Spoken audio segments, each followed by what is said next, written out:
stars in terms of profile and exposure to especially to the casuals. You know, as a boxer, crossing over to the casual is the hardest part of building your profile, where they had that from the get-go.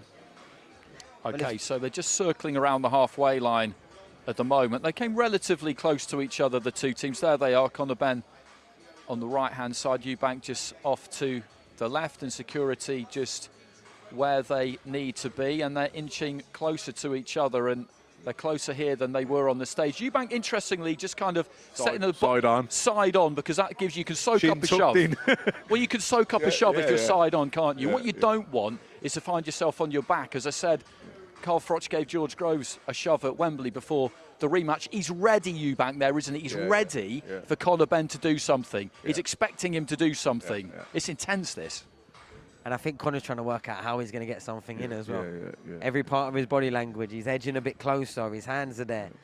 You can see the tension in the security guards as well. They're really making sure that they keep him below the arm. There'll be a level of adrenaline going there, won't there? Absolutely. Heart will be beating, mouth will be going dry. You'll be trying to look in their eyes and not blink.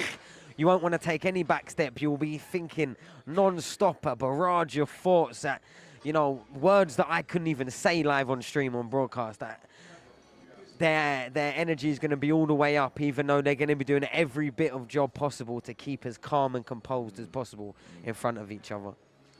I do think that at the end of this couple of press conferences, this 3 days, that Conor Benn, not for too long, but he'll be frustrated that Eubank managed to get one in and he didn't manage to retaliate, because he was thinking about it there. You could see he was thinking about it, and Eubank was set. He was kind of expecting it. And that kind of does, as you've been saying, it illustrates the size difference there. I was going to say, I'm just looking there, and Eubank looks a lot bigger, doesn't he? Yeah, he really does. Now, I don't know if there's any instep heels in those boots he's got on or anything, and if Conor's just in flats and it's making it look a lot worse. But right now it looks... The big question mark for me, Sonny, with Eubank is just what has he got left? That's the big thing. Yeah, but I don't know. I don't feel like he's completely fallen off a cliff. I think he's been in the ring with some tough opposition. I think physically he's always looked capable. Physically he's always looked fit.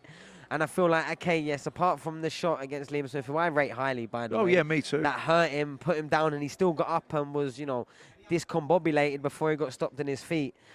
Apart from that, he came back and he won the next rematch very, very convincing. And Liam Smith's a brilliant fighter, but it's the fact that he took shots off George Groves once upon a time in his career, and then he got rocked by Liam Smith, who isn't as big a puncher as George Groves. And obviously, where he is in his career, and he's been up in weight and down in weight, you know, certain things go as you get older. Your punch resistance, your reflexes. Where are they now with him? We don't know. It is more than anything with me. Right now, it looks like there's more size difference between them two than there is me and you, Matt. Yeah. That's generally what I'm seeing on my screen right now. Yeah, you need to ease off them puddings. Yeah, I know.